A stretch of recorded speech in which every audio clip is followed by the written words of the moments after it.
Bugün Bakı-Kiyev münasibətlərinin yüksək səviyyədə olduğu bir mənalıdır. Lakin reallıq həm də ondan ibarətdir ki, hazırda Ukrayna ilə siyasi əlaqələr qurmaq özü də məhz bizim regionda yerləşən ölkələr üçün qətiyyət və prinsipiallıq tələb edir. Səbəb düşünürük ki, hər kəsə məlumdur. Azərbaycana gəlincə, Prezident İlham Əliyevin bir çox beynəlxalq tribunalarda, məsələn, Avropa Siyasi Birliyi, Münxen Təhlükəsizlik Konfransı və digərlərində Volodimir Zelenski ilə keçirdiyi iki tərəfli görüşlər hər iki liderin hətta müharibə şəraitində belə siyasi təmasları davam etdirməkdə maraqlı olduğunu ortaya qoyur. Rəsmi Bakının xarici siyasətinin prioritet istiqaməti bir mənalıdır. Azərbaycan müharibədən əziyyət çəkən ölkə olaraq hərbi əməliyyatları, qarşıdurmaları dəstəkləmir. Azərbaycan müstəqil dövlət kimi xarici siyasətini, iki tərəfli və çox tərəfli əlaqələrini məhz milli maraqlarına uyğun qurur və prinsipial şəkildə həyata keçirir. Azərbaycan məhz sülh və təhlükəsizliyin, əməkdaşlığın tərəfindədir. Və rəsmi Bakı hansısa ölkə ilə təmaslarını heç vaxt üçüncü tərəfə yönəltmir. Üstəlik, Azərbaycan, Ukrayna və Rusiya arasında illərdir davam edən müharibədə hər hansı bir formada iştirak etməyib və hərbi komponentlərdən tamamilə uzaqda dayanıb. Əməkdaşlığımızın çox güclü siyasi təməli vardır. 2008-ci ildə Kiyevdə və 2011-ci ildə Bakıda strateji tərəfdaşlığa dair iki sənəd imzalanmışdır. Və bu da çox güclü siyasi sənədlərdir. O sənədlərdə ölkələrimizin qarşılıqlı olaraq ərazi bütövlüyü, suverenliyi, sərhədlərimizin toxunulmazlığı məsələləri öz əksini tapmışdır. Və bütün beynəlxalq təşkilatlarda qarşılıqlı olaraq Ukrayna və Azərbaycan ölkələrin suverenliyini, ərazi bütövlüyünü dəstəkləyir və dəstəkləyəcəkdir. Prezidentin dediyi bir cümləni ayrıca olaraq diqqətinizə çatdıraq, əziz tamaşaçılar. Cümlə belə idi. Azərbaycan və Ukrayna bütün beynəlxalq təşkilatlarda qarşılıqlı olaraq ölkələrin suverenliyini, ərazi bütövlüyünü dəstəkləyir və dəstəkləyəcəkdir. Prezident İlham Əliyevin növbəti dəfə ölkəmizin rəsmi mövqeyini açıq şəkildə ortaya qoyması əlbəttə ki, təsadüfi deyildi. Bu, o reallığı nümayiş etdirir ki, 1. Azərbaycan müstəqil siyasət yürüdür və istənilən məsələyə siyasi, iqtisadi maraqlardan yox, ilk növbədə ədalət prizmasından yanaşır. 2. Azərbaycan müharibənin arxasında kimin dayanmağından asılı olmayaraq istənilən hərbi toqquşmaya, işğala qarşıdır. Sülh və təhlükəsizliyə dəstək verir. Əslində, Volodimir Zelenskinin ölkəmizə səfəri və hər iki liderin, xüsusən də Prezident İlham Əliyevin Qəbələdən verdiyi mesajların ana xəttini də məhz sülh və əməkdaşlıq mesajları təşkil edirdi. Elə müharibənin, yəni Rusiya-Ukrayna müharibəsinin ilk günündən ölkəmizin atdığı praktik addımlar kimi.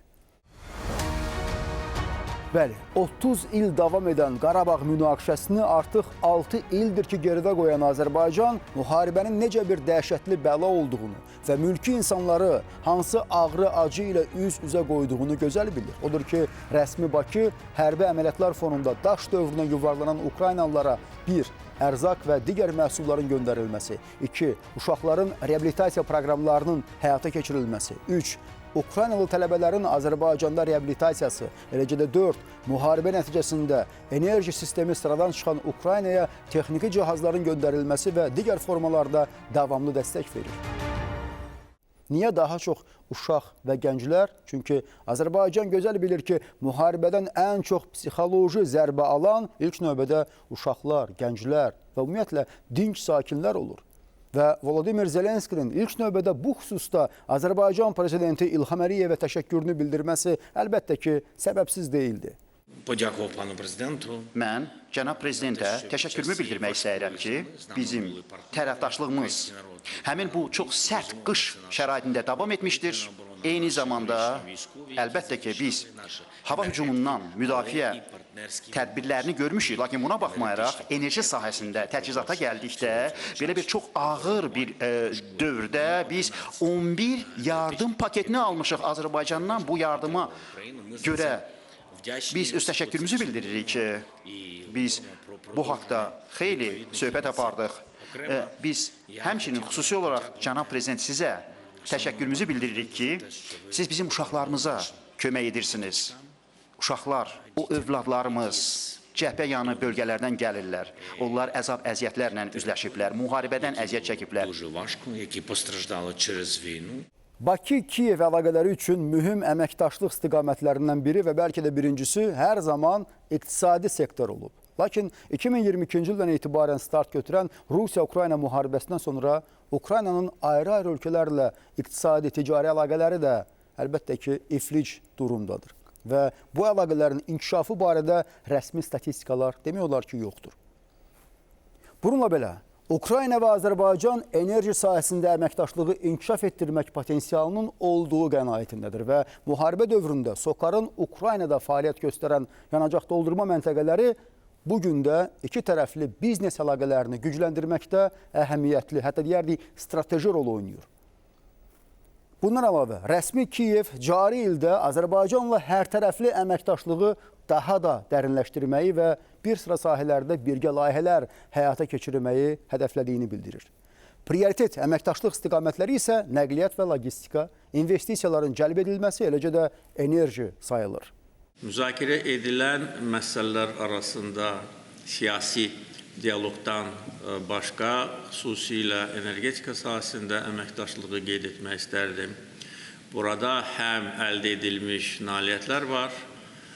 SOCAR Ukraynada uzun illərdir ki, uğurlu fəaliyyət göstərir. Eyni zamanda çox gözəl perspektivlər var, birgə layihələr var, birgə təşəbbüslər, o cümlədən sərmayə qoyuluşu ilə bağlı məsələlər bugün ətraflı müzakirə edilmişdir. Təbii ki, ticarət dövriyyəsinin bundan sonra da artırılması məsələləri də gündəliyin mərkəzindədir.